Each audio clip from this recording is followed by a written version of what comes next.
and welcome to the AEW Dynamite review. We are the Dudley Boys of What Culture. I'm Adam Wilbourn, joined by Michael Hamflett and Michael Sidgwick, here to review everything that happened on last night's episode of AEW Dynamite. But before we get into it, if you're a fan of this sort of thing, make sure you subscribe to What Culture Wrestling on Apple Podcasts, Spotify, Amazon Music, and YouTube. Do daily wrestling podcast where we not only review AEW Dynamite, but also AEW Collision, Raw, SmackDown, the show formerly known as NXT 2.0. Pay-per-views, premium live events. We have interviews, roundtable discussions, and a roundup of the week complete with a bloody good quiz, of course, on Wrestle Culture. As I said, though, joined by Hamflett and Sidgwick to review last night's AEW Dynamite Holiday Bash. I thought this was, when it was very good, it was very good. Thank Christ for a big atmosphere. Not 100% convinced this would have stood alone as a really enjoyable, memorable, good when it was really good episode of Dynamite had it not played out in front of that specific audience. It's just, I wish AEW was hot. I wish it was still capable of being hot ever again, because this is probably a 7.5 that felt at times like a 9 because of the scale of it, the atmosphere, the sense of big time about it, tinged with a bit of sadness for me. This elite stuff's getting real bleak. That could have been real bleak, that match, had again it not played out in front of this specific underserved big audience. Yeah, good. In no way bad, really. I didn't think. You watched all 3 hours, didn't you? Yeah. It was more of a just-in-case situation. Do you know what my trick was? You do your thoughts first, and I'll tell you my trick. I can't recommend that third hour, really. Jamie Hayter has quite a funny moment. Inadvertently so. Yeah. She makes the most of a post-match thing with Chris Statlander and the Triangle of Madness, and the FTR being gang. It's all right. But this was good. Nothing was rubbish. AEW in C2 season doesn't have to be rubbish, really. Shouldn't be. The main event scene hasn't been for me, and it got an almighty kick up the arse and everything might be fine. The best bit of the show that I cannot wait to get to felt like it was saving what I predominantly didn't like about this main event scene. So in that regard, pretty great. I'm trying to be more careful with great and good in that. Nothing was bad. Nothing was bad. But I get where you're coming from, Sidge. There is good, and it might be because of the flashes of greatness where you're like, oh, this good isn't good enough. Yeah. And I never know with AEW if it's an our standards thing or a spoiled wrestling fan thing or whatever it is. I have a minor criticism of the atmosphere. That was very excited. We're all the way back to Grand Slam 2021. Light that bitch up. Really badly lit, loud crowd. I was quite disappointed visually with how this Dynamite looked, other than when you got the long shot of the ring and it was impossible not to be aware of the people. Yeah. I wanted mid-match to be able to just take a moment and, when you it's okay when they're grabbing a hold to be oh, a lot of bloody people up there. It's great. 5 figures, wasn't it? 10, yep. 13,000. Didn't capture it well enough for me. Maybe it's just the venue. I'll give them the benefit of the doubt. It is AEW. They've got form with it. Yeah. The pay-per-views often look a lot better than this. So, I don't know. It just didn't. It didn't look how in my head it could have done, but maybe that's just the Co-Op Live Arena. Exactly, yeah. Maybe it's teething troubles with the old new Co-Op as well. It's still working. Everyone says it. Yeah. My secret trick, and it is an indictment of AEW when they have their hottest TV crowd of the year, when the C2 season is it's been great when it's been great. I still don't want 3 hours of it. I don't want 3 hours of no. I don't want 3 hours of it. Nothing me. Closest you'll come is one battle after another. I was going to say. That is still, I still think it might be the best film I've ever seen in my goddamn life. So I watched it, on my phone and that. And I'm thinking, really good show, hot at points, and then Pac versus Fletcher felt like the natural Dynamite, proper stuff, don't have to watch anything else, main event. Yes. Okay? And then with horror, I noticed the ring skirt was still Dynamite when the casino, the Dynamite Battle Royale was unfolding. God, that's very unprofessional of me. Hello? Oh. Is everything all right? I'll be right there. Sorry. I've got to go. I've got to nip out before we even dive into the review, really. Do you want to know what that was? Yeah, you bet it's getting beyond a joke. This, so you best have a good reason. Sorry, yeah, it's the gym downstairs. Basically, someone's stuck under the biggest weight that they've got. Right. And they've tried everything. They've tried everyone. And then they remembered my induction yesterday, and they thought, time to get Wilbourn on the case, I think. So you keep talking So it's about... not a you thing. You're not leaving because of you. You're leaving because of the health and well-being. You can't get angry at this. Yeah, I'm going to help someone else who's in danger. So we can't get angry either, can we? No. I see what you've done there. So I'll be back. Get the out. Hang on, I'll write the sweat down, and then I'll be back. So with horror, I realised they haven't changed the aprons. I was promised a clean break between Dynamite and Collision. Okay. Yeah. Is Is that when you're starting to worry this is going the full 3? Yeah. Yeah. Because I'm thinking, Pac, Fletcher, clean break. Mm-hmm. Why is the apron still there? So Yeah. I'm like, oh, God. And to be fair, it only accounted for 2 hours. When for you lovely people, I get up at some insane hour of the morning to watch this goddamn wrestling before I start my actual shift at work and then go home and parent 2 kids around Christmas buddy season, right? This is a life with Joe's. So I'm thinking, I mean, God, it's like I'm working down the mines, you know? So hard I'm grafting. And then, so I'm like, what the hell am I going to do? I could double time it, double speed it. I don't like doing that. It messes with my brain. I could just, I'll hop onto YouTube, right? I'll hop onto YouTube, go to like the reduced match highlights. Usually do like upload like an 8-minute video. Okay. And I skip to the finish of like FTR versus Bang Bang Gang. I mean, who cares? Yeah. Who's going to win? Nice finish, actually. You know what I mean? I like Dax mixing it up and stuff. Okay, But I didn't see it, so I wouldn't know. Yeah. Because I was like, right, okay, I need to make sure before I decide how to next proceed. Was there a collision? Yeah. So I go on the YouTube, AEW's YouTube. They might have fixed it now, and I might have been half awake. I could swear, God, bro, that it was like Orange Cassidy and C2 action against Mascara Dorada, or what's that line called, Nicholas? Beg your pardon? You know the cool line? I know what he means. The cool line on the keyboard.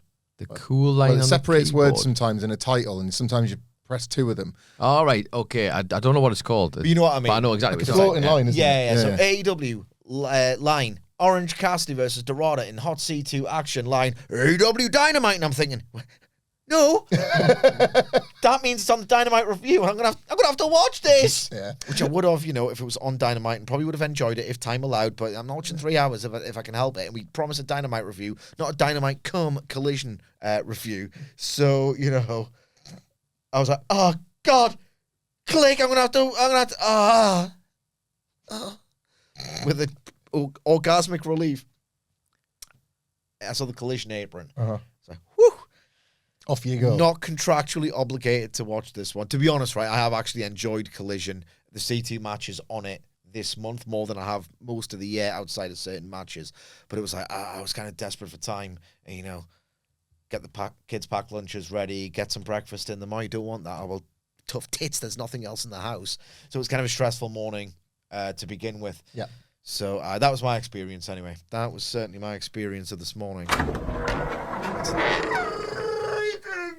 My good man. I've got some... Oh, my God, fell off. Jesus Christ. I've got some good insights. You can skip forward 3 minutes if you want. Why would you do that? Tis I, Oderick Trong, the whimsical rapscallion. I have returned. I could not find the office yesterday, but I do believe I made an appearance to start this show. Am I correct? You are. You are I correct. am indeed. We were certain you were going to be on the Collision portion, mate. Yeah, I really thought that Roderick Strong wouldn't be on Dynamite, to be honest. He's Collision. Well, I have a riddle for you, gentlemen. Solve it and you may continue with your review. What if I don't solve it? Is it over? People love And this. why is it up to you? What we know is that people love this. AW fans in particular. You're fans of Oderick Trong. Hang on, is that a new rule wherein if I don't solve the riddle, this is just over? No, you also have to then review Collision. Aha! Why is it up to you? High stakes, Sidge. I like Collision a lot this month. I was being a bit facetious just then. You've made a good point. How did Oderick Trong set these rules? Does he think he He is? bursts into our studio alienates half the viewing audience, then has a format that is proven to alienate the other half of the audience, and then still sets the rules. How's this happened? Because I'm a whimsical Riddler rapscallion, of course. Good point. Yes. Noted. Would you like He a won't be riddle? long. He won't be long. We need Wilbourn Yes. back, man. Yeah. Okay, gentlemen. You stick your poles inside me. You tie me down to get me up. And I get wet before you do. What am I? A tent. A tent. A tent. Correct! Indubitably! Before you get, have you seen the Blair Witch Project, Oderick? There's tents in that as well. You all right, Roderick? I'll put it on my list over the festive period. It's not really a Christmas film, though. No. Well, More like the porno. If you're wondering what the hell we're talking about, listen to NXT review It's from not yesterday. This, not this, really. It's good Not this stuff. I It is. can't really see where to get out, so please don't look as I say, Oderick Trong, away! You're off camera, you dick. Thank God for that. You did that little funny walk.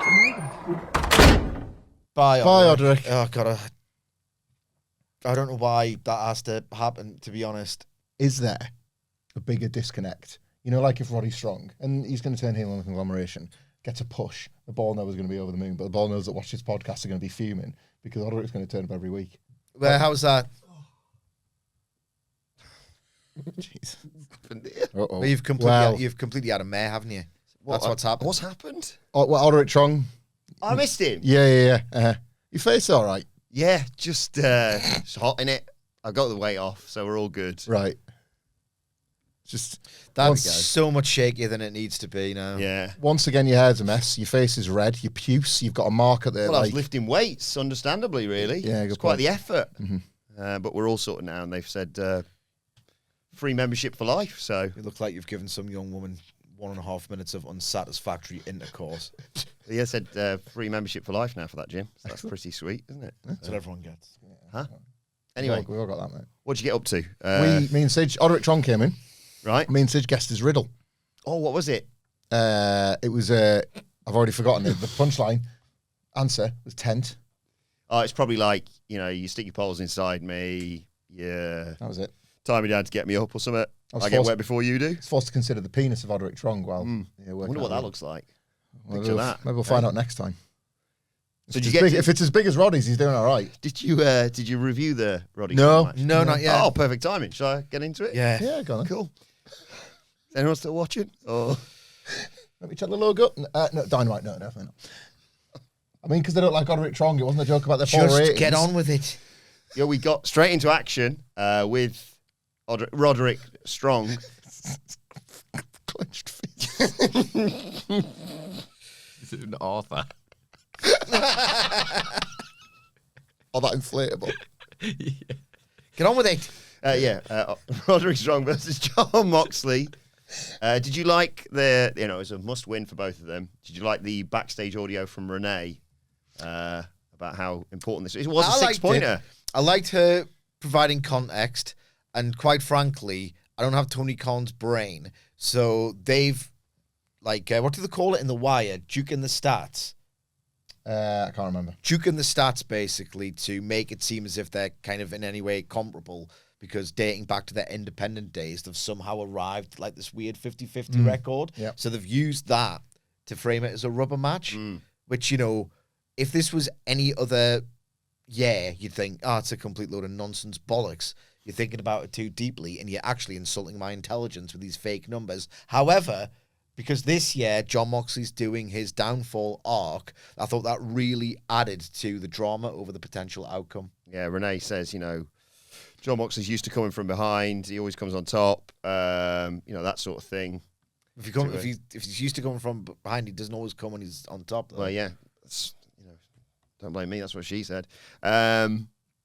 So Strong beats up Mox early on. Hits a dragon screw. Big slugfest. Mox gets sent to the outside. It's not that funny, mate. That's the funniest. You've been encouraging him all podcast. It's the funniest match to go into while he's in this particular mood. They brawl out into the crowd. Mox gets sent back into the ring, but Strong takes too long to follow up. and Mox hits a tope, and they're both down to go to a break. When we come back, we get the 10-minute call. Strong hits a baseball slide and a dive off the apron. They go back inside. Strong's still in control. Angle slam, running strikes, big slam, 2 count. But Mox rolls out of a stronghold to the floor. Strong's again out after him. Sets up the steps, drops Moxley on it back first. That looked like it sucked. Strong, when they go back, gets a back rake of his own and hits a superplex for a nice near fall. More slugfest stuff. Strong spins out of a Death Rider into a Tiger Driver, wants the stronghold, but Mox escapes. Strong tries to throw a knee, and Mox just catches him with a beautiful cutter instead for 2. He hits a pile driver as well. Again, 2 count for Mox. He wants a rear naked choke. Mox gets the left arm. He's struggling. That's me being Roderick Strong. Strong has to roll to the ropes. Strong hits a pump knee for a near fall. Just busy morning, isn't it? Strong hold. The fans are yelling for Mox to tap out, but Mox spins out, kicks free, and sends Strong to the outside. And as Strong comes back in, he gets caught with a paradigm shift. That gets a 2 count, but Mox hits a Death Rider to get the 1, 2, 3 and mathematically eliminate Roderick Strong from the C2. Yep, can't wait for his next match. No, it's fine. It's what happens. It's what it is. It's a byproduct of booking this kind of tournament and being an arsehole on purpose, in jest. Now I'm going to be a little bit of an arsehole, earnestly. Correct me if I'm wrong. It's an opinion, really, so you can't really do that. But am I going crazy? I thought the last 5 minutes of this were tremendous. Yeah. Or close to tremendous, certainly dramatic. And again, this Moxley long-term direction and this downfall is really, really informing what otherwise would be pretty predictable, dour TV matches. Like the last 5 minutes were great. It's one of those, the work throughout was very, very good. As you said, a lot of it looked like it sucked to take. They really got some drama out of like the stuff near the ropes. It wasn't just a hit hard match for the sickos. Like they crafted something here. I specify the last 5 or so minutes because I found this a bit jarring for the first 10. I thought it was a strange choice of opener. I would have had Dorada Cassidy on this. Like the kind of like proper international flair, state of the art, I'll say it, hot with a Z moves that you kind of, if you're a mainstream wrestling fan, you're not really necessarily going to get the same undiluted thrill watching WWE. I thought this was a proper, I'm watching AEW baby match. This was a bit, for 10 minutes, it reminded me of those very bleak NXT Black and Gold 2021 pre-transformation. They're hitting each other really hard. They are grappling. They are employing a sense of strategy. I think I'm actually a bit bored and I'm not paying attention for which traps are being laid. And the audience, they saw the Dynamite ring apron for the first time in Manchester. There was loads of them in there. There was a buzz around the place. And they were kind of making noise. And there was a Boney M chant, of course, within the first 90 seconds. But for the first 10 minutes before the match got really good and they started to really bite on the idea of, it's going to happen to Moxley again, for the first 10 minutes of the attritional, hard-hitting battle, it felt like the action was weirdly out of sync with the audience reaction, and he could feel them wanting to make noise for Dynamite, this great night out that they're having, this novelty, this really cool thing, but the action in front of them was a bit like, do we really like Roderick Strong that much? Did you notice a dissonance as well? Yeah. A hot atmosphere that didn't really accompany the story of the match. It was, so here's what I think went wrong here, because I really enjoyed the latter stage of this match. Much like, we're comparing this to a match of the year contender here in last week's Fletcher Speedball thing. They were chasing the clock for a reason. Yes. A dramatic C2 sporting-based reason. We should have it on the screen, I think. And obviously you had Renee's thing to set this up, and you knew the stakes, and they were very well established, and we know the John Moxley character. Lots to like about that. They had to get there. And the getting there was too, it's a bit dour of a drab match. And a bit claggy and a bit, but you have to get there. Yeah. You can't chase that clock at the 6 minute mark. Yeah. It doesn't work. The psychology would feel fake, and the commentators might be able to tell a story for the TV audience, but the crowd, why is this a sprint? They both need the points for very different reasons. Roddy's not going to go desperate here. So it was just Shouldn't have opened. I reckon No. it might have been better later on in the show. Well, was that an attempt, do you think? Were they conscious of that? And was that an attempt to give them the best chance of a hot crowd for all of it? Nah, give them Collision. Yeah, I agree. Yeah. But was that why? Do you maybe they thought like structurally it's sort of we've been like forced into this kind of layout.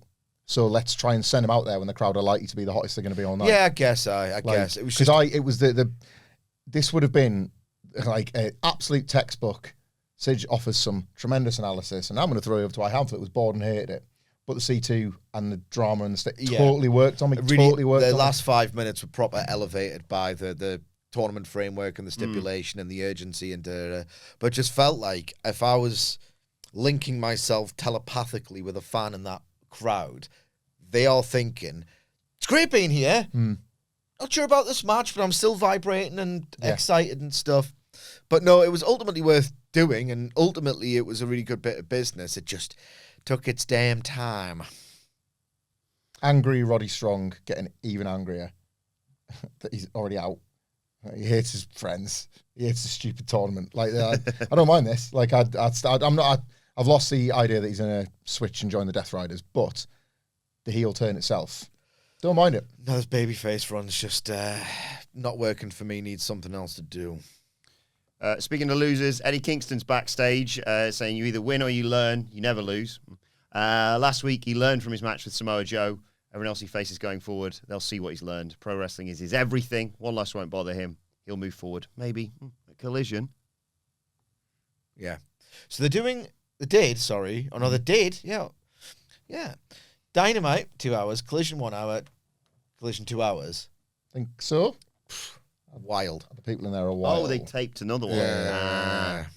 At least an hour, at least. Might have been 2. Which is, why didn't they just call this a 3 hour Dynamite or just simply 3 hour holiday bash? And then, cause does anyone want 3 hours of Collision? Most of the time, I don't want 2. It's another taxing one for the live crowd as well. Oh my God, Ring of Honor on top of that. Jesus Christ. You know the thing with Dark and Dark Elevation back in the day? Like, No, you're not talking about Stark and Sturfer. no, the originals. That was such an inspired way to do it. Like, wrestling fans love counting. Rumble, Iron Survivor. They would have the star in the ring. They would have the jobber in the ring and do a countdown. The and skinny tell you- wimp in the ring, Yeah. And then it was like, right, well, I wonder who's going to kick their ass. 10, 9, 8, 7, 6, 5, 4, 3, 2, 1, some music hits. Pop. It was a really inspired way to produce television like that. You can't do that with Collision because you're setting up like these competitive matches, aren't you? It's like you've got to like advertise them in advance. Like it's almost the opposite of promotion because I'm pretty tired. But who could come out next? Like I'm pretty tired. Oh, now these are up. It's the worst case scenario. Yeah. Sorry. Worst case scenario. Like- I get it. We've been to a tape and How do you do Mystery Oh, Vortex my God. Collision that you can also promote? It's, I do you know what I mean? know, It's like it's I know, buddy. I know. Trap. We did it. We did a TV taping. Shibata Gate. Yeah. Shibata off So food. this is the story. I feel like Daddy or chips. such an arsehole for telling. It's flown out for an expenses paid trip to Las Vegas, Nevada with work. Kind of got bored halfway through because they'd already done Ring of Honor, a few Ring of Honor matches, then Dynamite, really good show, not the best, thanks. And then they did Rampage at the time. Yes. And then coming up, it's Ring of Honor. I mean, Hamflett are like, pretty hungry, and I want to booze it up now. And also, we need to review the show twice because it was on the website at the time, and we had a podcast and stuff. So we're like, I want food, booze, work. Yep. I don't really want to watch, Ring of Honor, but we're kind of here. And we should commit to the experience because that's what we're here to. Paying customers left, by the way. The green MGM Grand seats. There's about 84 people left, bro. Yeah. And the MGM grind. And then Tony Khan, I don't know what you were doing here. Coming out later tonight. And I'm like, who's it going to be? We got Katsuyori Shibata. And this is when he was kind of like half in, half out, pre-ops. He does a few with him a year or whatever. I was like, God, I really want to see Shibata live. And there was like 6 Ring of Honor matches. I'm off. I am going home. I think he McGuinness that bitch on this one. Same thing. Nigel's definitely coming. Like it's Fireworks Factory Promise. It'll probably be last. I haven't paid for Oasis. Should ROH exist? No. Anyway. Jeff.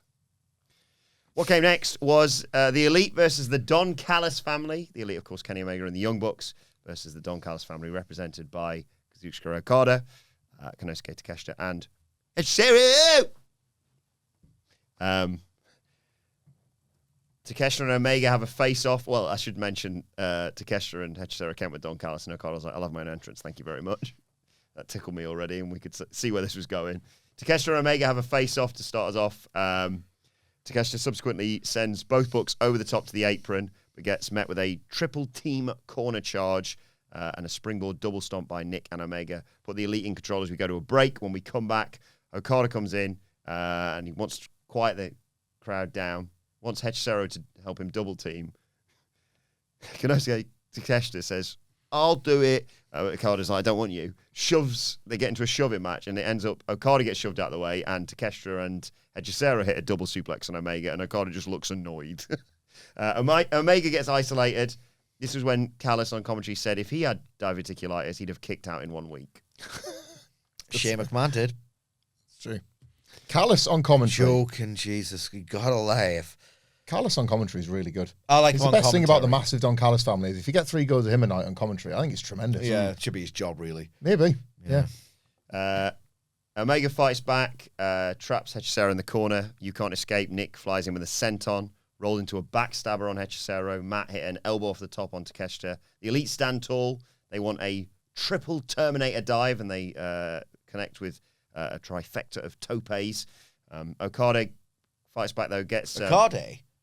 Okada gets Who's Matt that? isolated, but Matt hits a flipping stunner off the apron on Takeshita. Matt wants a tag, but Okada cuts him off, but eats a bulldog for the double down. Hot tag to Nick Jackson and Takeshita. Oh my god. Oh my god. There was a PK to Okada on the apron. Hurricane Rana on the floor to Hikaru. Cutter on Takeshita. Risky business with Matt on Takeshita for 2. Wild. Yeah, Unbelievable. he was unbelievable, Nick Jackson.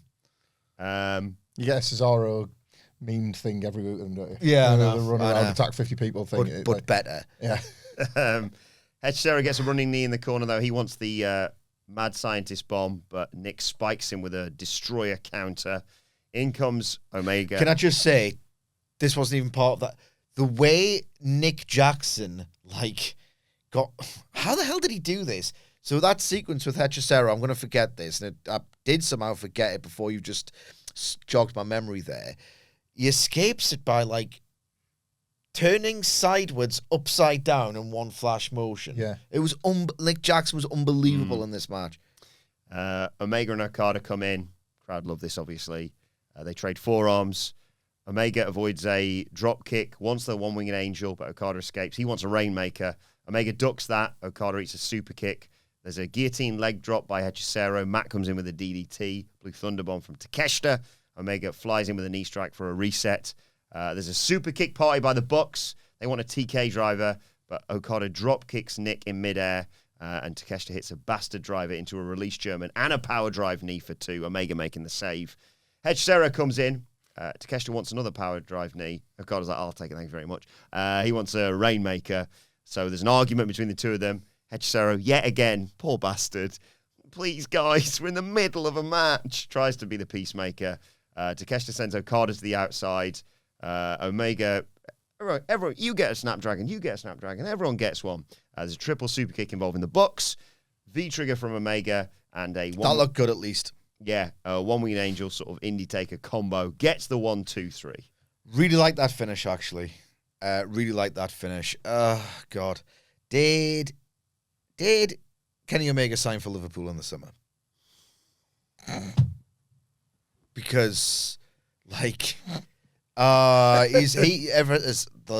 the listeners, viewers know he's my favourite, is Kenny, and it's been happening for a while, but that last night was the night where I'm like, God, he's washed. And I know he's washed, and he knows he's washed, and he knows he's washed, hence why he's in this sort of never-ending battle against various members of the Callis family. he knows it. We all know it, but he wants to do it, and you're gonna have to let him do it. It's Kenny Omega. He kind of deserves to have a little bit of fun in that ring before he hangs him up for good. I think it is time to hang him up. Like, he's not that washed, but like, it's just so laboured, and I felt really sad. I was like, oh God, like this would have been heartbreaking. As it turns out, elements of this match were fantastic. Like, fantastic as you'd expect, but like it kind of took a while to get good, and it took one guy to make it really good. But the bit where Omega was just like, he dumped himself on his arse doing You Can't Escape. He's never, it's my least favourite part of Kenny Omega's in-ring repertoire. You Can't Escape. It's one of those where the risk-reward factor, I'm like, I'm not sure it's ever been so consistently amazing. I mean, everything up to including 2016 or whatever, yes. But like, there's times when he can be a bit skittish on his feet. There's certain times where he looks like he really dings his head doing it and like stands up and it's like, Jesus Christ, that bump that I've just given myself was a little bit the much. fluidity is vital, and by about 2018, even then it was dropping off a bit. Yeah, I think that, I mean, I would say he needs to recalibrate his entire act at this point, but he wants to do diluted, thrashed Kenny, an emulation of the old Kenny in these matches where he can pick and choose his chances to be Kenny. Even now, like, I'm seeing through that magic trick. Like, you can't just come in, be Kenny for a minute, take a breather, get out. Because he can't be Kenny for a minute sometimes. Like, he looks laboured. Like, the snap is completely gone. And, like, Kenny Omega was the best at snap. Like, he is a shadow of his former self. He knows this. Everyone knows it. It was just particularly clear last night because he could fake it better since basically his last great, 2021. And it's been sporadic. He's had highlights since then. The Ospreay match in Wrestle Kingdom that other wrestlers could work their entire life trying and failing to achieve. So that's the best thing I can say about Kenny Omega. It's done. We're done here. As a proper, he's had it. It's just watching this. I was like, he's had his last great match, Kenny. I've already seen it, and that it was just quite bleak. And the match itself, when I wasn't dwelling on, I've seen the last great Kenny Omega match. He ain't ever doing a great one again, I don't think. Wasn't amazing. This was, at best, elevated by the crowd. A 3-star trios match, well below the best you're going to see on Dynamite, or the best including the Young Bucks. And Nick Jackson decides to do a 5.25-star individual performance in it. The dude was unbelievable. And I don't know how many podcasts everyone listening or viewing listens to. This is I know for a fact I'm going to sound like Dave Meltzer, because every time he reviews a Young Bucks tag or trios, he'll just foam at the mouth over how good Nick Jackson is. I might have to listen to it just to see the extent he goes here, because not only was Nick Jackson exceptional, even by his, I can just turn a 3.5 into a 4.5 like that, but because of the relative lack of great action from Kenny, I don't think Okada was that up for this, to be perfectly honest. Neither. He came across even better. The Omega Okada thing, look, I know why they wanted to do it. First time in England? Yes. Yeah, just a nice little treat for the UK fans, because when they have memories and they are using those memories and assessing, the financials to go to the next show in England, they're probably thinking, it's a bit tight. What's going to push you over the line to inform your decision? Oh, so Omega Okada throwdown in Manchester. What will I get next time if I go to All in London, if it gets announced or whatever? It looked like the Hulkamania to a bit, because Kenny just ain't right no more.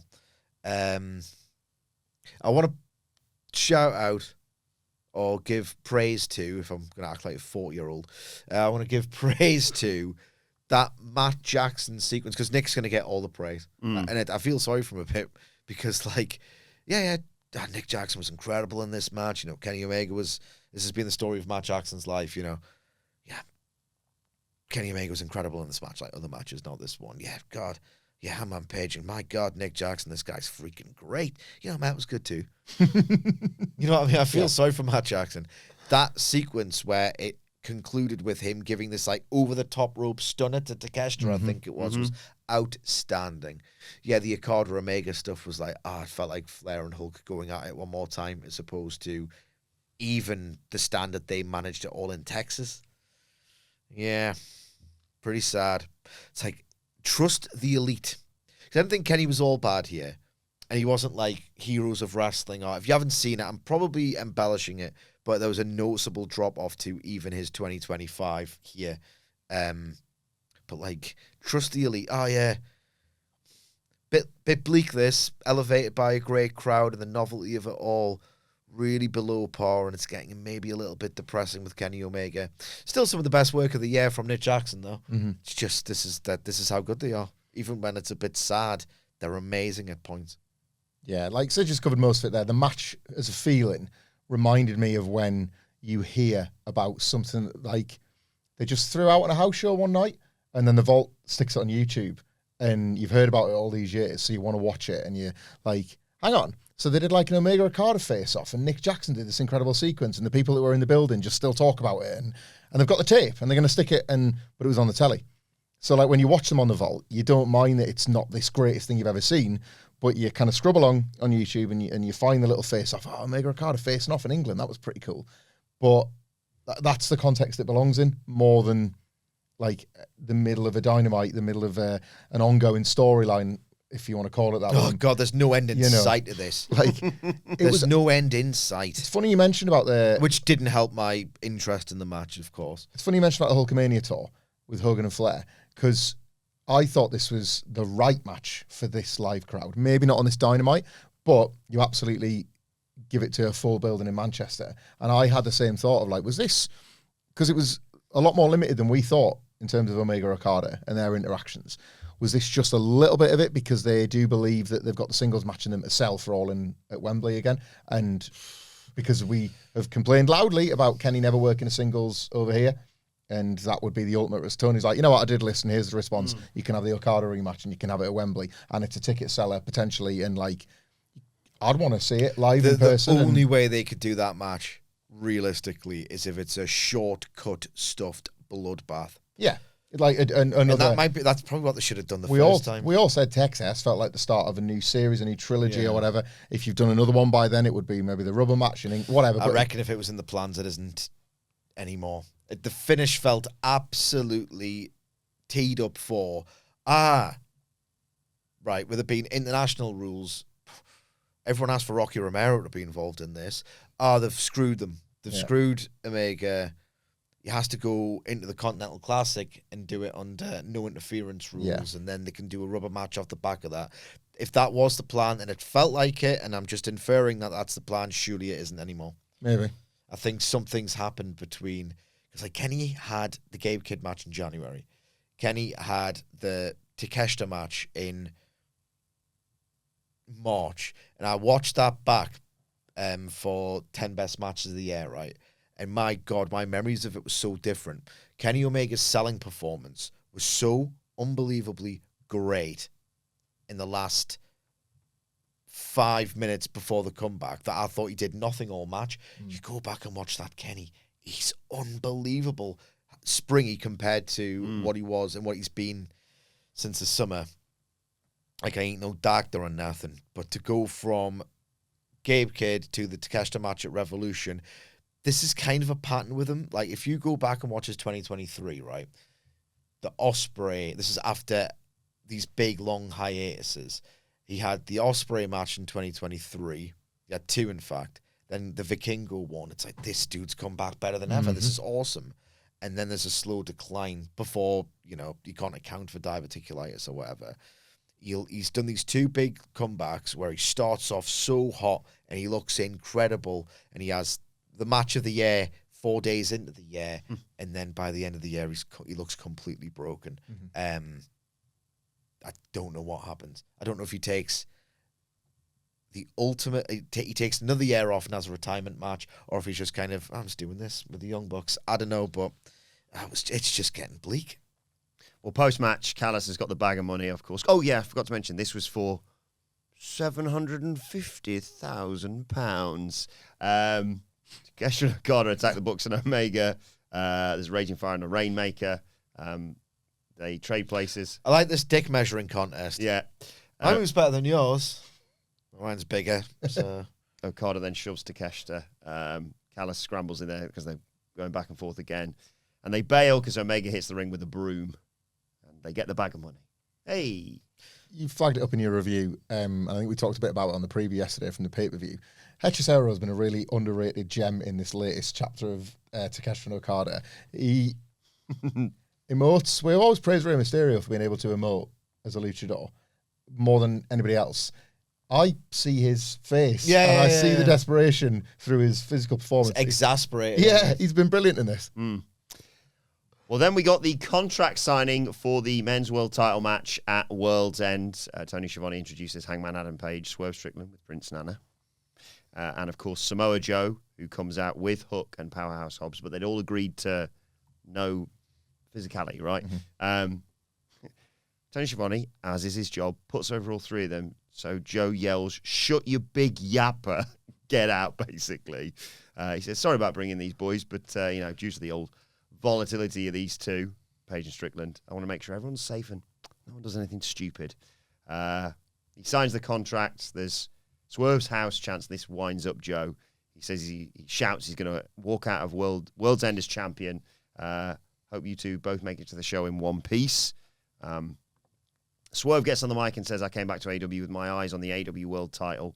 He admits he's got some weird mutual respect between himself and Hangman Page, and they both hate Samoa Joe, so that works. He remembers having to sign a contract for his title shot last year whilst in a pool of his own blood. He paid Joe back for that by taking the title away from him. On top of that, he's going to swerve stomp the hell out of Joe, leaving a boot print on his face, making his face even uglier than when he had a tattoo on his face years ago. TNA reference. That's a cute line. Nice that. I could see it coming when he was teeing it up, but it was still all right. And it went down like a good audience for that as well. Yeah. They're in TNA territory, England. A little bit. Yeah. Bring all your big guns. Not anymore. Not ever anymore. Back then, proper TNA. What the hell this thing is. Bring all your big guns to World's End. You can't kill a god with bullets. He signs the contract, and Hangman Page takes the microphone. Reminds everyone where they were back in July, fighting together to free AEW from a briefcase and the tyranny of John Moxley's BS. It could have easily been Joe. A lot of swearing in this segment. I think that's why I enjoyed it more than Twitter. Page said it easily could have been Joe instead of Mox. They were trying to fight. Look, if Page and Strickland figured out their stuff before he fought Moxley, could have been Swerve as champion right now, but it's down to Hangman Page to get the job done, and he did and became the AEW World Champion. Look, I knew when I was World Champion, one by one, each of you would find your way across from me. I gave Joe an opportunity at Wrestle Dream, and he failed, so he turned to Hobbs, Shibata, and Hook. Hook's just grinning at him behind Joe whilst this is going on. Turning into what he fought against, worse than the Death Riders on their worst day. Joe. What a load of bollocks. Man. Yeah, what a lie. What a load of bollocks. Nonsense. No nonsense. Stakes-free bollocks. That's this. I said it Don't yesterday. insult my intelligence. It's absolutely isolated to the core. To the core. Why this Hangman Swerve thing hasn't been incredible, setting the houses on fire. Them two couldn't. Just the two of them together. It's because it's a friggin' ops. This stinky ass mid-card rubbish heel stable. Don't lie, Hangman Page. This is not worse than John Moxley, and it never was. Why did Hangman Page? He's the guy who usually, and I know he's this Tony Khan's creative. He's just executing it, but he's the guy who was so secure in his trust of the audience to get him that a lot of times he'll just do it with his face, and he won't NXT it up neither. he won't Shawn Michaels it up. He's really subtle. He values me, and I didn't feel valued watching this. Joe might be a champion, continues Page, but it's all he has. Why does he even have to say it? This existential threat? Just say, Joe beat me up and he's an arsehole. Yeah. Why do they have to be existential threats all the time? Leave that in 2025, yes. Is that what you're saying? And in 2025. Joe might be a champion, but it's all he has. He's out of self-respect and dignity. In the twilight of his career, he'd hate for Joe to be remembered as the piece of trash. He said something different than that. He is today. Fans love that. Joe says, if anyone would know about that, it's this godforsaken town. It's a city. Page said as world champion, he was going to defend against everyone who helped him. Darby Allin, Swerve, Will Ospreay. He expected nothing else from Swerve than to step up to him. He would have accepted defeat. But that's not the world we live in. At World's End, he can't guarantee who walks away as champion. He just knows it won't be Joe, who's messed up worse than he knows, making an enemy out of Swerve and himself. And he signs the contract. And then MJF's music hits. Oh my God. Out he comes with weird hair and pyro raining down. I don't know, why was I so thrown by his hair? He's got more of it. Is that what it is? I It was think quite so. flat as well. It was quite low to his head as opposed to what Maybe it he's normally just is. experimenting with gel. Maybe it was rain. It's always rained in Manchester. Maybe he's just been out the back, got rained on, and walked out on the I stage. got really angry when I first moved here because people were like, up north, is it? It's horrible. I bet it's horrible. Horrible and cold and rainy in the northeast. I was like, you live in Manchester? Yeah. So you want to go? Yeah, he looks It's not fantastic. a dig. obviously. It's science. Yeah. And he, hang on, executes the contract and makes it a four-way now at World's Tony End. Schiavone said cashed in. Did he? Yeah. Naughty. Nah, he's a nice old bloke, Yeah, man. isn't he? Bless him. Anyway, this nice old bloke gets told to bounce by MJF.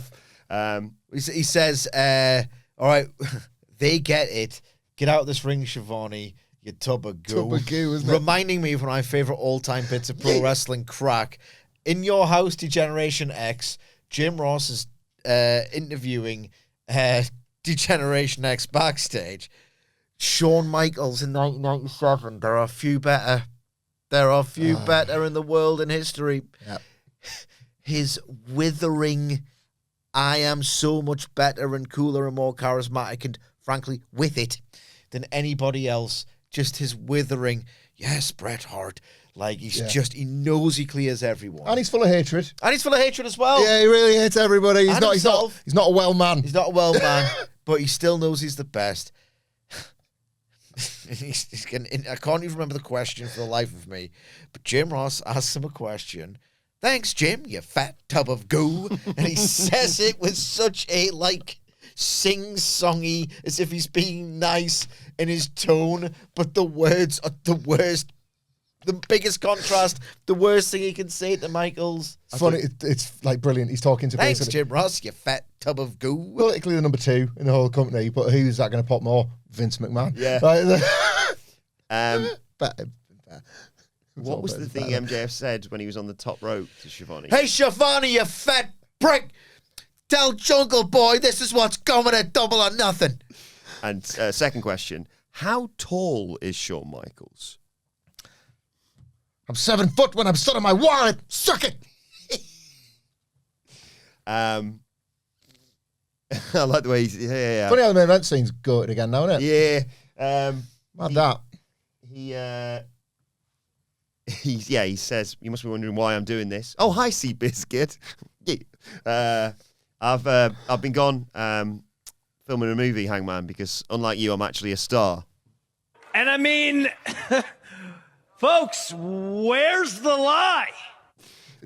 He's delighted, isn't he? Skipped in at work this morning. Look, maybe Page was right. MJF might have taken every shortcut possible, but he needs to hurt and cut Page as deep as possible, and beating Hangman and his biggest rivals in one swoop will leave Page and his fan with zero excuses. I'm so happy he's back. Well done, Tony Khan. You've made me want to watch World's End now. Here it is. Joe wants to talk. MJF's like, shut up. He was thought it was going, we've all heard your big booming monster. What are you gonna Yes, off. Samoa Joe. It's 2025.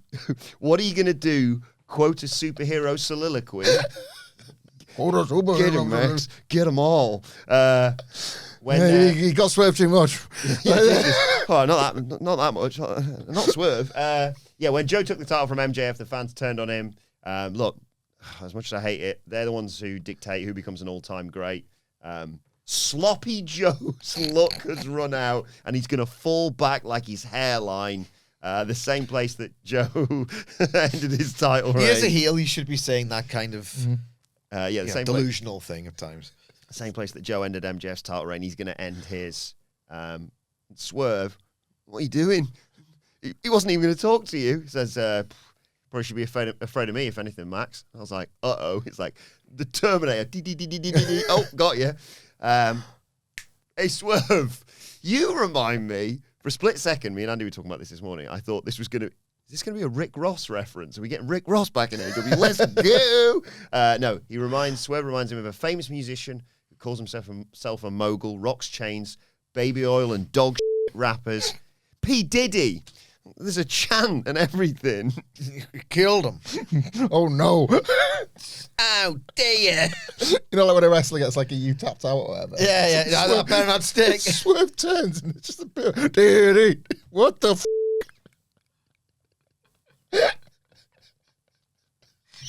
I mean, he was on fire. He was do what you like. Yeah, he talks about Swerve and him grinding on the indies. Meanwhile, MJF, subsequent to that, became the biggest homegrown star in AEW. He looks directly at Hangman Page when he says that. Yeah, that was a great like, choice. Yeah, awesome. And Swerve went to WWE, and that's fine. They're fine. I did like that little correct because it smells the booze, and it? Good call, if anything, actually. WWE's a perfectly good company. And I mean, folks, where's the lie? And your run there was, he just makes a noise. And then he says, but noises are the way forward, man. You're right. I did. What was the one you did the other day? It's a little bit too poo for me. Oh, I need to get that on remind me. That's my noise describing the Babes of Wrath. Sorry. Hey, he did enjoy Swerve twerking for top dollar. Yeah. Very nice. Good old Top. He's always happy to be the punchline, isn't he? But, you know, he put some... Not really, he's sometimes really gotten to. Yeah. And then he'll post his choke slam on Twitter about 10 times a day. It's good, this, isn't it? And then Swerve, hey, came across the street, became a star, and beat Sloppy Joe. So you can still get a bit more. And you held the world title for 126 days. Not 406, is it? But, you know, it's good. He does the gritty. Says, this is MJF's house. Rent is due and the devil's coming to collect. You can call MJF Michael Corleone. He's about to handle all his family business. Is that a Tony D'Angelo reference? No. World's End, he gets back what he's right. I'd be amazed if MJF knows who Tony D'Angelo is. He does. We talk about it all the time.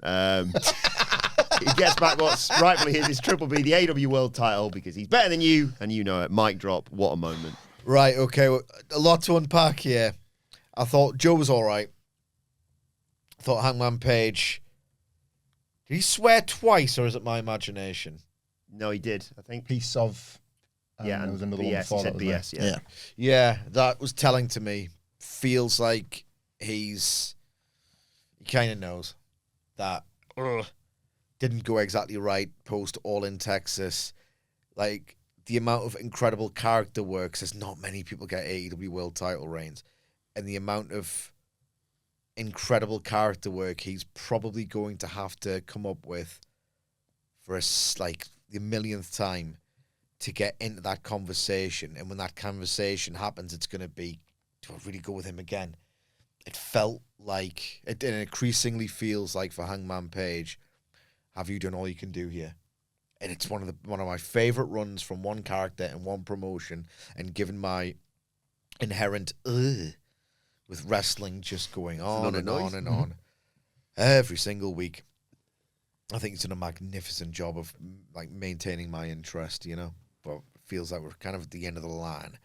I thought Swerve, not that it matters now, he's gonna have to come back with a receipt after that. It was an evisceration. I thought Swerve was pretty awesome in his little segment, because I wasn't really enjoying this town hall segment before MJF crashed it. But I thought Swerve was definitely feeling like he needed a good week. And he just felt like full of confidence and, you know, young, dumb, full of cum, you know. I don't know. I don't know. And then MJF just killed everybody. I will say Giovanni as well. Yeah. Oh. I get why people, Twitter hated this, by the way, at least my For You tab, when it was behaving. And my followers were highly critical of this. But I get it to a degree, right? Because man, you shouldn't try and be too cool and funny. He's a heel. Yeah. So, let's keep up with him at some point. Did he say a lot of stuff that I'm going to remember in 3 years' time? Yes. Did he boast just pure... He's still the most purely charismatic person in all of pro wrestling for me. Yep. Like Punk and Cody and MJF are the three where it's like you're the three biggest purely charismatic forces in the entire game. And he just felt it. I did call on the preview. I think there was rumors and stuff, but he's never not going to come back in front of 10,000 people. He's a smart operator. He knows exactly what to do. You could fairly accuse MJF of the things a lot of people have accused MJF of over the years. Low-hanging fruit, not necessarily staying within the confines of his heel character, talking for too long, etc., etc. I just thought he was, in terms of his individual performance level, the charisma he radiated, his verbal delivery, as Hamflett said, the dude was on fire. I'm in agreement with like 10% of that Twitter take of like in there too long. I reckon he could have like 2 or 3 lines fewer for every person that he was in the ring with.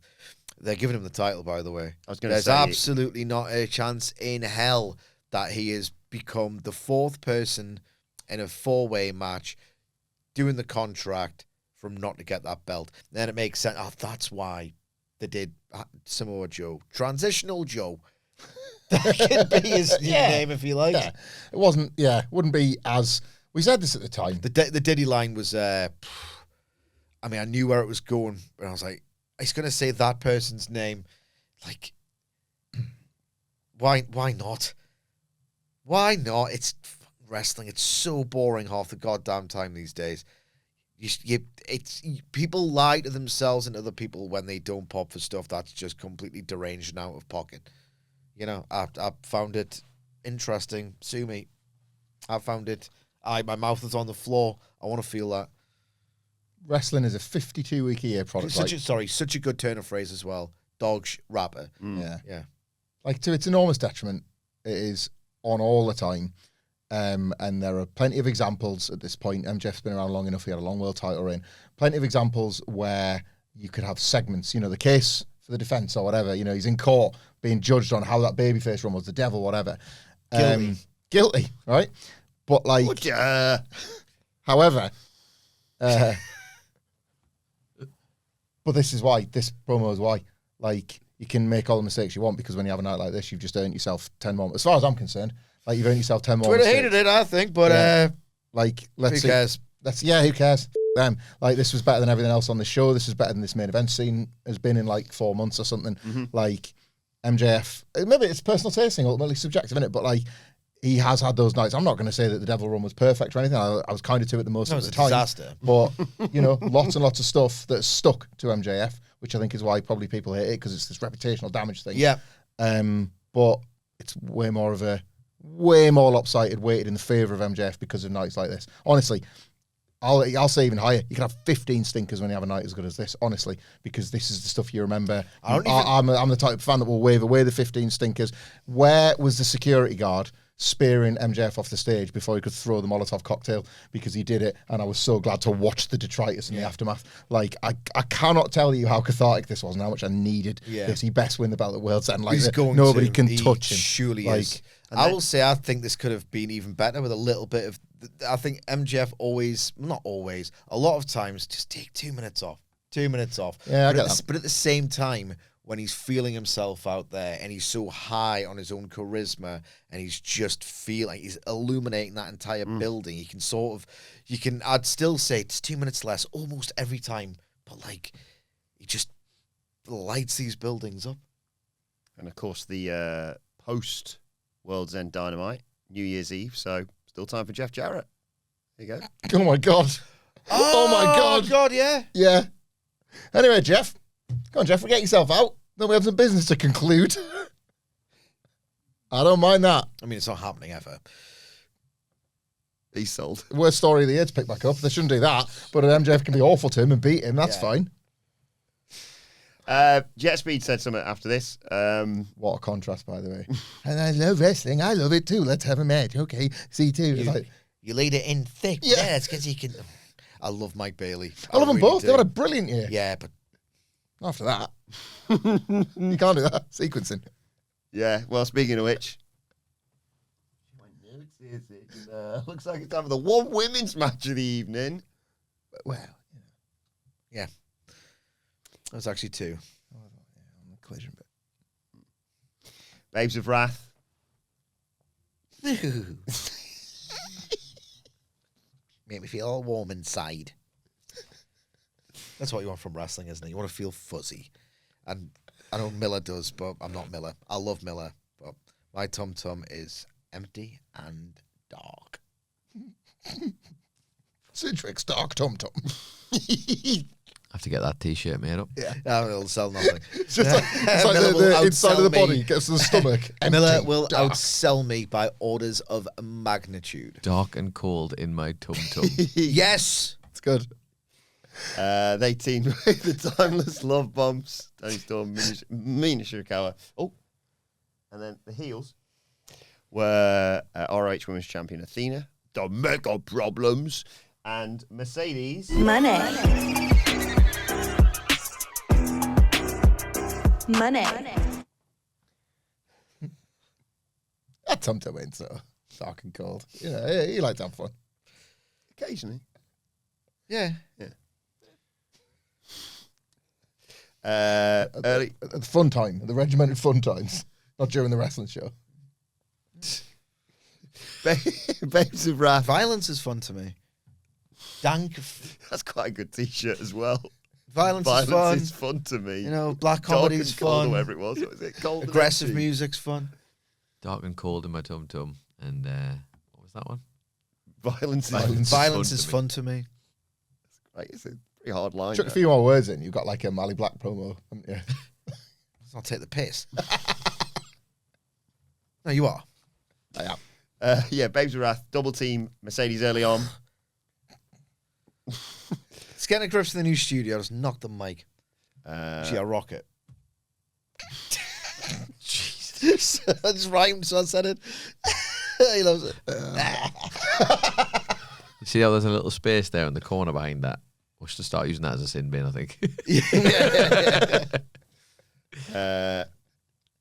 Yeah, Mone scrambles to Athena. I like the way that Athena then comes in and takes Holly Cameron's head off and basically goes, there you go. What you need to do. There was some excellent swearing. Did you notice it? It wasn't very...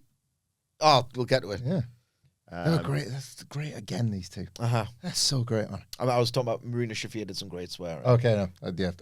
Just Monet and Athena. Like, I mean, I'm not surprised she was swearing at one point when I don't know what happened with her and Holly Cameron. They just fell down basically. But Mina Shirakawa makes a blind tag and comes in, and he ain't lying. Watch the show. Just the one by the ropes. yeah, it's quite early on.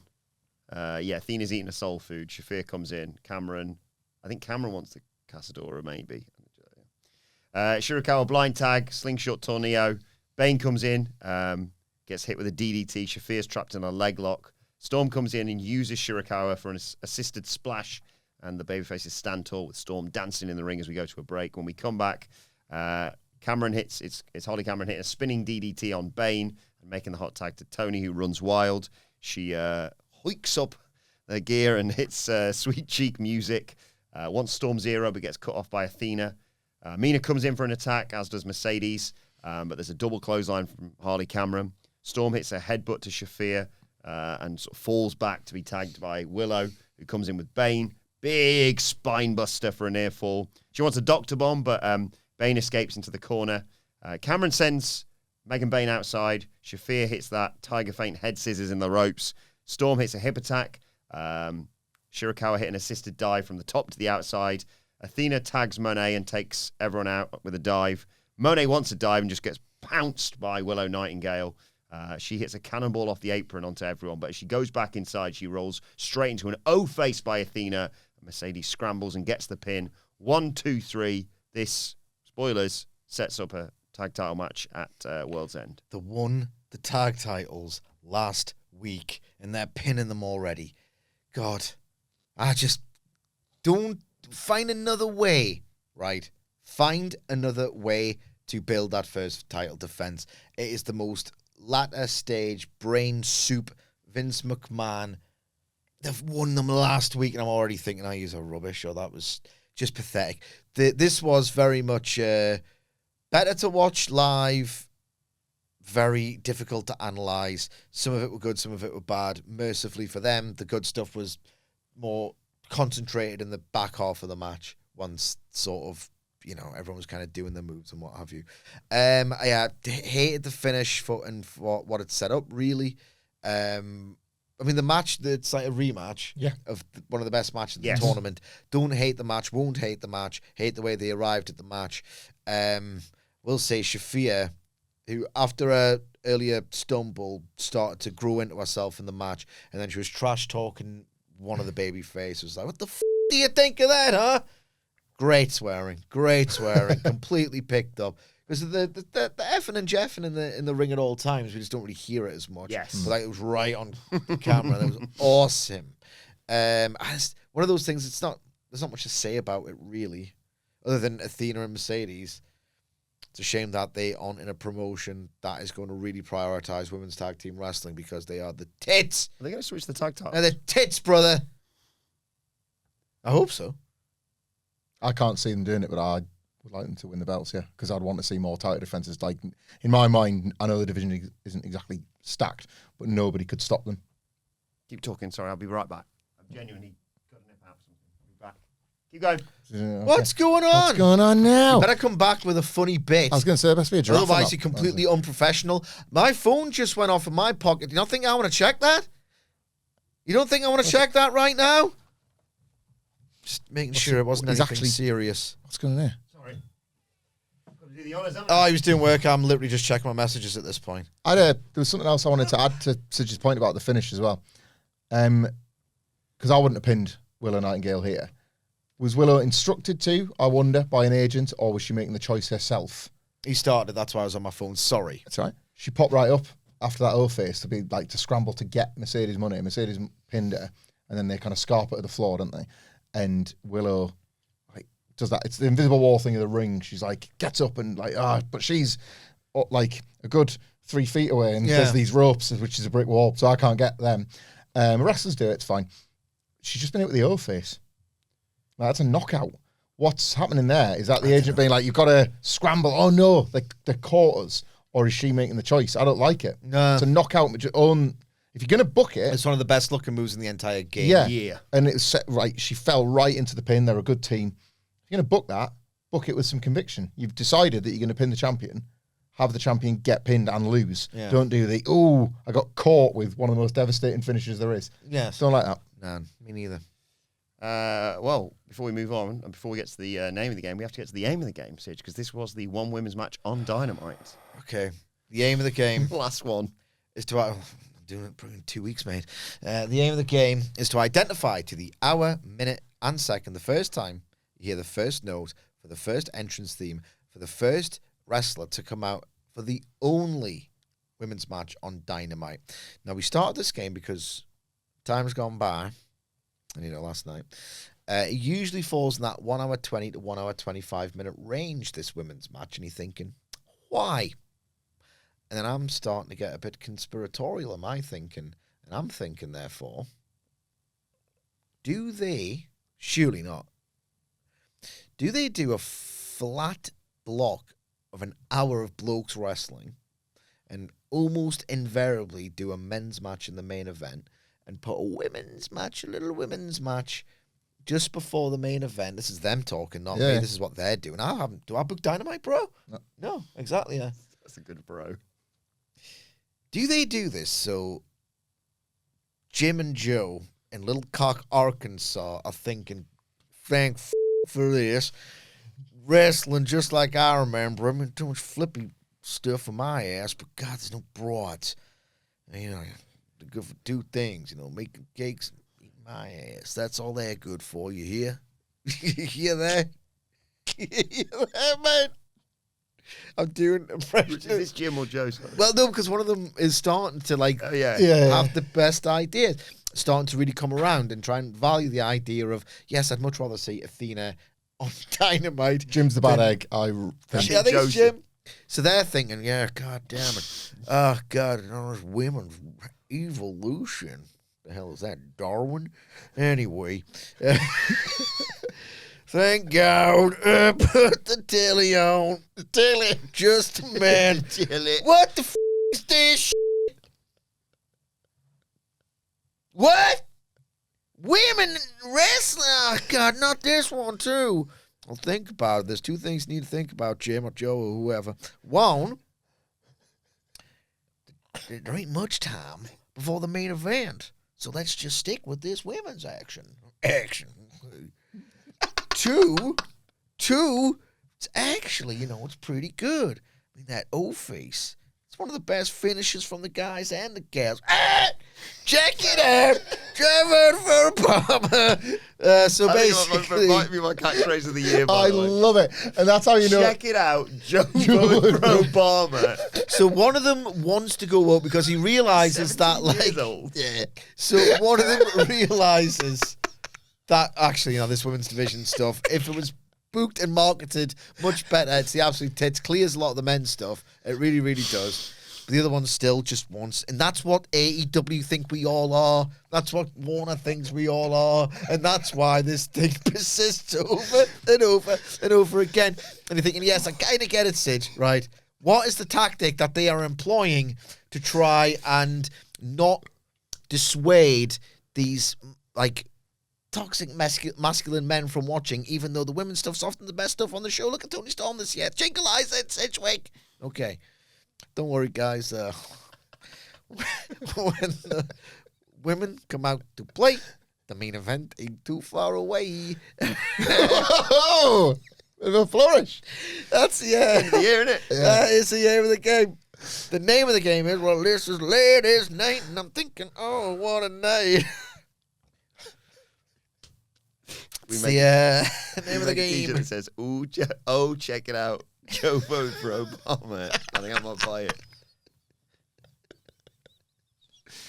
It's the announcing to others around us. Check it out. Only one in the bar. Yeah. I like this one to buy this to home. Oh, they're home this week, yeah. It's in Manchester, isn't it? They couldn't travel. They're not going to fly to Manchester. Oh, dear. We don't have that as merch. Do you have any other merch? We do. We do. Matt Rains, in I fact, saw this. sent me a picture of the newest merch. Working that body to perfection. Modeling it on X. He wore a t-shirt. There's also an apron. You can get the t-shirts in black and white. It says, respect the business. And it's got our class WhatCulture Wrestling podcast logo on it as well.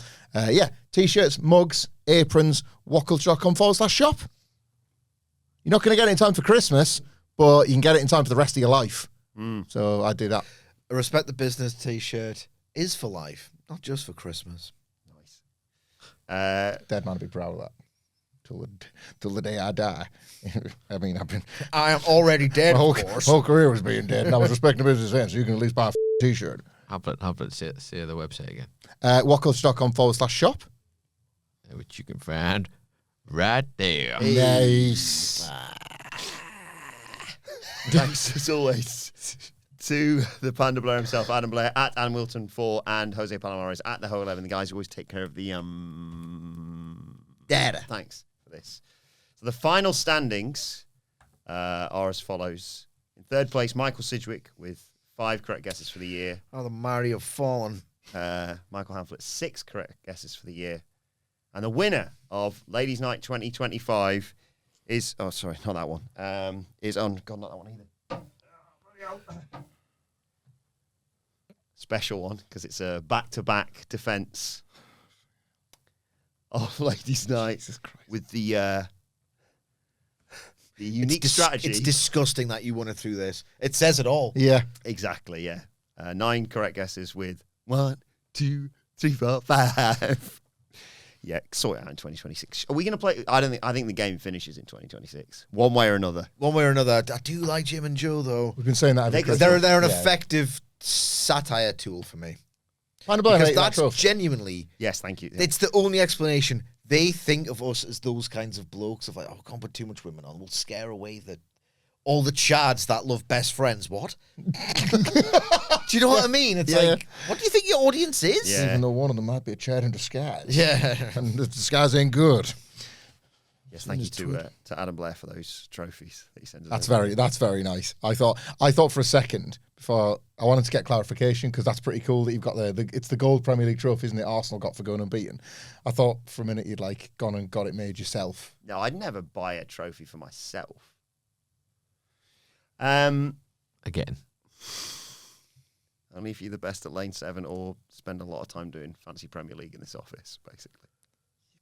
Still annoyed. As opposed to doing your work. I know, it's outside of work hours. You won the FPL or whatever it was, long after people had stopped playing. And then to celebrate the victory in which you defeated a bunch of people where everybody stopped playing, you made yourself a trophy. Bought a trophy, yeah. And Annalise won't let me put it up in the house. It's in the garage. But every now and again, just go and have a look at it. It's me and the trophy. My time, that is. Trophy time. Yeah. We can put them on these shelves, can't we? No, I like the minimalist. They look beautiful as they are. Is that my shelf? I can just do with it. No. You've got the Yeet and your more books. there. We've got a little cabinet here, so maybe there. It's just our shelf, isn't it? Anyway. You can't bring your one in from home. The FPL one's staying in the garage. Okay. The Lane 7 can go up. I mean, I don't know. If there's a Christmas party room, then yeah, but this is the WhatCulture Wrestling podcast room. You absolutely love the Christmas party room. Different outfit, karaoke in the corner. On his own. Who won Lane 7 this year? I couldn't possibly say. Didn't get the smoke. You got the smoke? Did. If you go, there's a bowling alley in Newcastle where if you get a strike, you get like a dry ice effect, like a la Edge. It was awesome.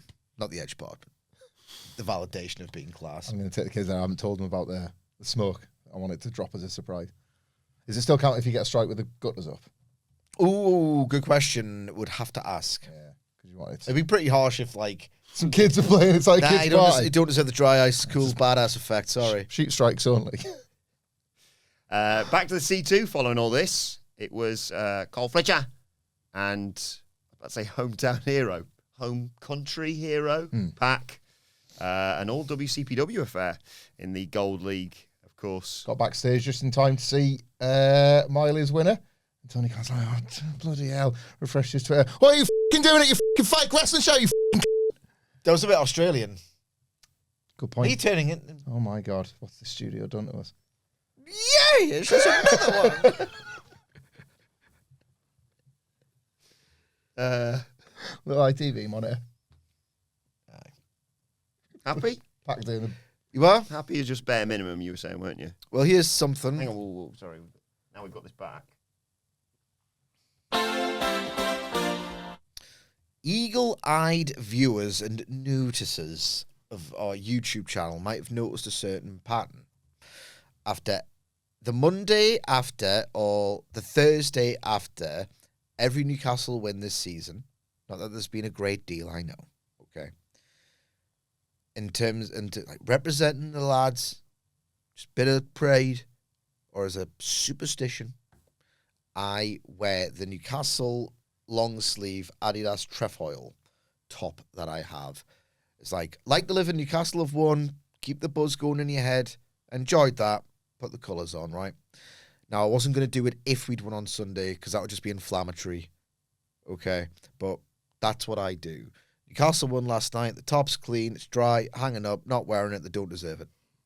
I can't walk around being proud of that just yet. Just yet. They need to earn it. They need to earn it. Yeah, Semi-finals, though, again. You've shown them, Sid. You've shown them the day, my friend. I'm sure they might. You've shown them. City. Get them tilted. All right. Not the away, the home legs first. Oh, it's not what you want. Who's the other half of this? Chelsea, Arsenal, or Crystal Palace. So Chelsea or Arsenal or Palace. There was no Duff game there, was there? That's the... There wasn't last year neither, really. Yeah.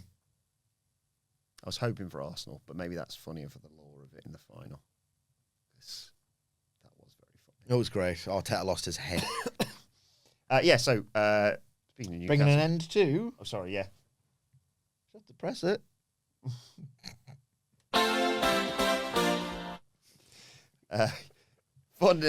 Fun, fast-paced stuff, obviously, from Fletcher and Pac early on. We go to commercial with an avalanche release belly-to-belly from Pac after Carl takes too long going up top. When we come back, Pac's good, isn't he? He's unbelievable when he's Yeah. unbelievable, him. he is just flying around the ring. He wants the home run lariat, but runs into a Michinoku driver for 2 when we come back from the break. The thought of taking that is terrifying, by the way. He does such a great job. Obviously, he's powerful, explosive running is unbelievable. How he can, it's like, it does generate momentum. The idea and like the dramatic effect. I love this addition. It's really, really good. So then Fletcher charges at him, but gets caught with an overhead belly-to-belly into the corner. They're both down. Pac wants the black arrow. Fletcher rolls to the outside, and Pac's like, fine, moonsault to the floor it is. He goes up again for the black arrow. This time Fletcher rolls to the other side of the ring. Pac avoids a second Michinoku driver and spikes Fletcher with a poison rana. Again, he wants that home run lariat, but runs into a leg lariat and a Liger bomb for 2. Fletcher wants the brainbuster. Pac avoids that. And guillotines Fletcher on the top rope. Once a crossbody, gets caught. There's a brutalizer crossface after Pac floats over. They did a really good job of breaking that. Sorry for stepping on your dick, but they did some really, really good camera work here where it's a total tight close-up shot of Fletcher sort of like looking like he's fading into unconsciousness, only for that very quick pan. His foot's on the rope at the same time. Strong, really strong work and directing there. Finally, though, Pac gets, after that, the home run lariat. Goes up top for a black arrow, but Fletcher fires back up, crotches Pac, haluva kick, spikes him with a brain buster, but Pac kicks out. Crowd are loving this, by the way. Fletcher wants a top rope buckle brain buster, but Pac fights out.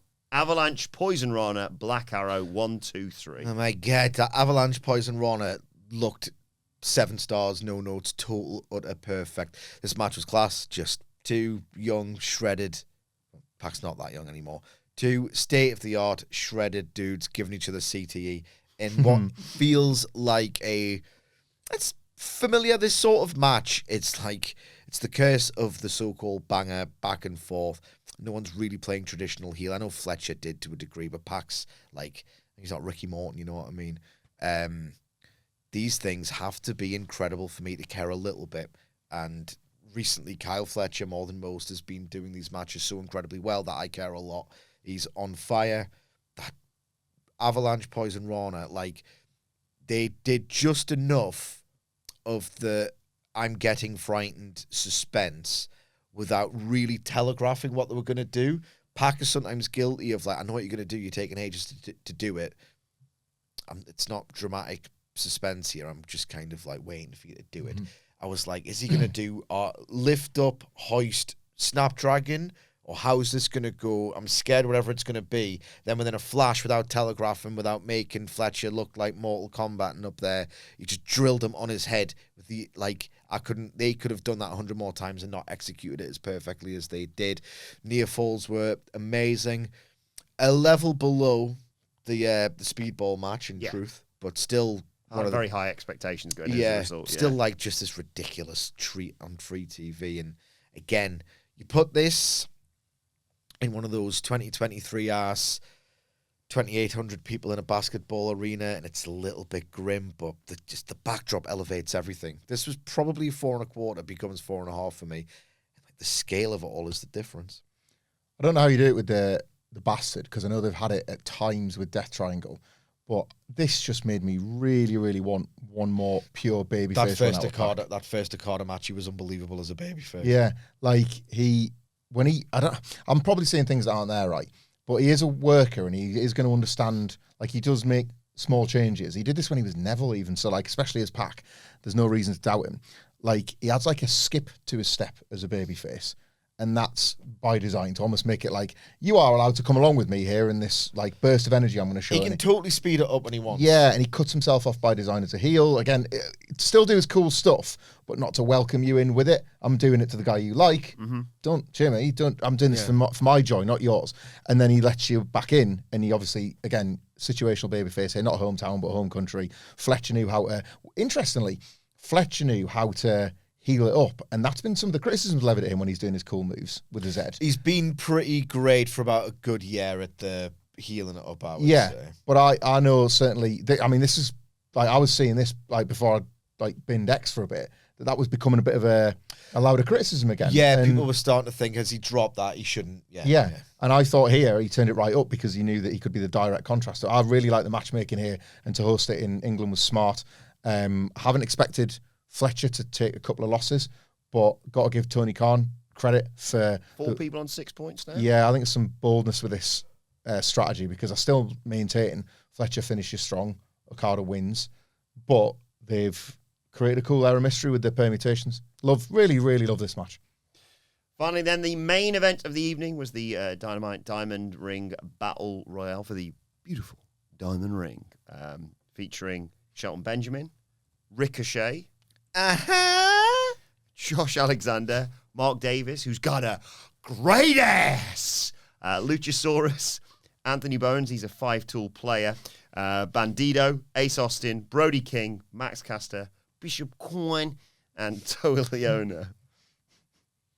We're going to have a roster full of people who have their own special way of saying the name by the end of next year. Yeah, I know. We don't necessarily have to do this, but it's just happened.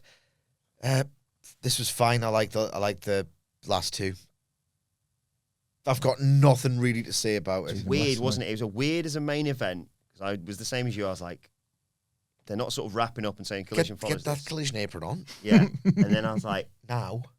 and it was, and also because of the way it's worked out, sort of, I mean, That's what Dak says to his wife with the Christmas gift.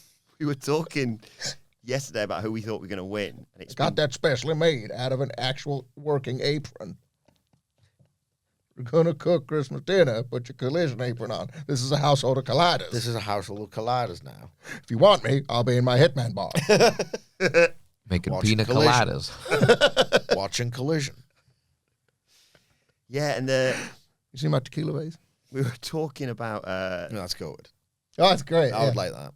we were talking about this yesterday, obviously speculating about MJF and considering what had come before, and I don't know, it felt very anticlimactic, the ending to this.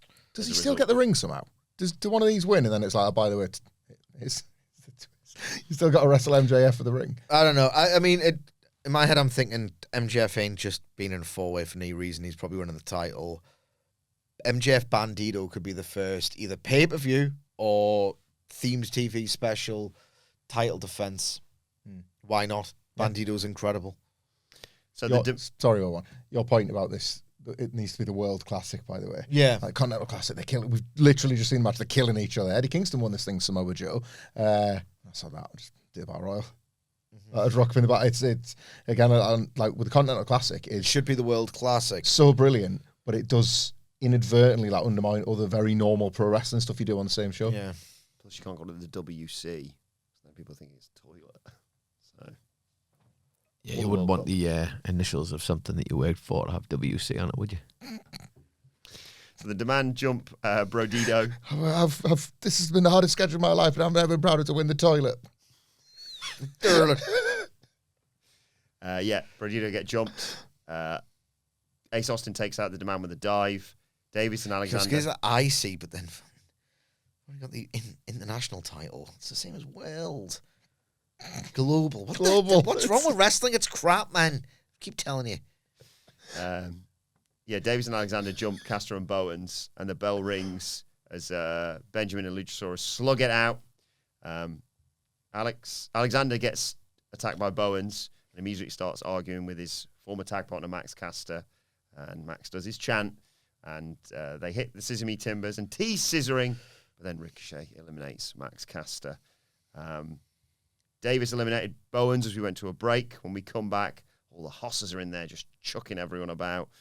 Ricochet springboards into the clutches of Shelton Benjamin, who just throws him into a Luchasaurus chokeslam.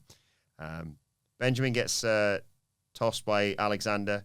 Davis gets dumped by Luchasaurus, and then Luchasaurus gets taken out by... I've written Alexander here. That makes sense. King fights off all of the demand and gives Ricochet a running Death Valley driver in the corner onto Toa Leona. But Alexander picks King's leg with an ankle lock. King rolled through into a Bandito monkey flip. That eliminates Josh Alexander. King's going after Ricochet at ringside, just squishes him against the barricade, but then Leona launches Brody King out into the crowd. Bandito gets out of a fireman's carry by Bishop Quine, but doesn't see Leona coming from behind. He's going to get eliminated, but Brody King returns and takes the bullet for him, eliminating himself and Leona. Bandito's battling with Quine and hit a Hurricane Rana, sending him to the outside, meaning Bandito and Ricochet the final two. But it stops there, obviously, because next week they fight for the beautiful Diamond Ring. It's a weird finish, wasn't it, that? Because of that sort of stipulation of you've got winners, but as a result of that, they're just like, oh, see you next week. Yeah, they've never got the overlap right on any of these 3-hour specials either. No. So you know when you like want to leave something early? Mm. You're like, oh, is it rude to do it now? Should I stay a little bit longer? In my heart, I just want to do what I want, but you know, I'm Social done. etiquette. Yeah. Just Shan on Anthony Bones in it. Believe now. I don't know. I'm evidently in need of my dinner. That was pretty boring as well. It wasn't just that the finish wasn't really a finish, and this was the end of the telecast. Like, because the live crowd, I stuck around. Like, but I was rewarded for it. I stuck around. Bitter end guy, ain't he? Yeah. I don't like this match. Bland crop of wrestlers. Ricochet and Bandito are incredible. Brody King rules. The rest of them, yeah, like Ace Austin's got a pair of legs on him. Do you like his legs? Yes. Apparently he's like considered sort of a super hunk of the day. Mm-hmm. People love this dude's legs. I They are fantastic. well, like Bandito, They're not world title legs. Bandito and Ricochet. Bandito has had this fantastic year. He could definitely be propelled. And he could have this 2026, or by the end of 2026, you're like world title contender at least. And Ricochet is tremendous. So I'm not complaining about him. MJF can say that Bandito stole the diamond ring because he's a bandit. Yes. And that could set up their Fued. And then MJF Even though he's won it fairly. could beat him and then feud with Brody King afterwards. Got to starting to get yourself a little roadmap away from all the usual Mr. suspects. Directions loves it. All of a sudden I'm back. Decent battle royal. Well done, AEW. Solid. Well, let's know your thoughts on AEW Dynamite Holiday Beige in the comment section on X. The Bash Father. Big Wilbourn on the Bash Father. I'm not a gooner, I'm a Bash Father. At WhatCulture WWE on X. Well, actually, they can follow all four of us, sort of. You can follow Michael Hamflett at... Michael Hamflett on Cameo, hamflettx@gmail.com. Follow Michael Sidgwick at... M. Sidgwick. Follow our brilliant producer, Adam Nicholas, at... It's Adam Nicholas. And you can follow me at Adam Wilbourn. Follow us all at WhatCulture WWE. As I said, make sure you subscribe to WhatCulture Wrestling, wherever you get your podcasts from, for daily wrestling podcasts. For now, this has been the Dynamite Review. My thanks to Hamflett Sidgwick. Thank you for joining us, and we will see you soon.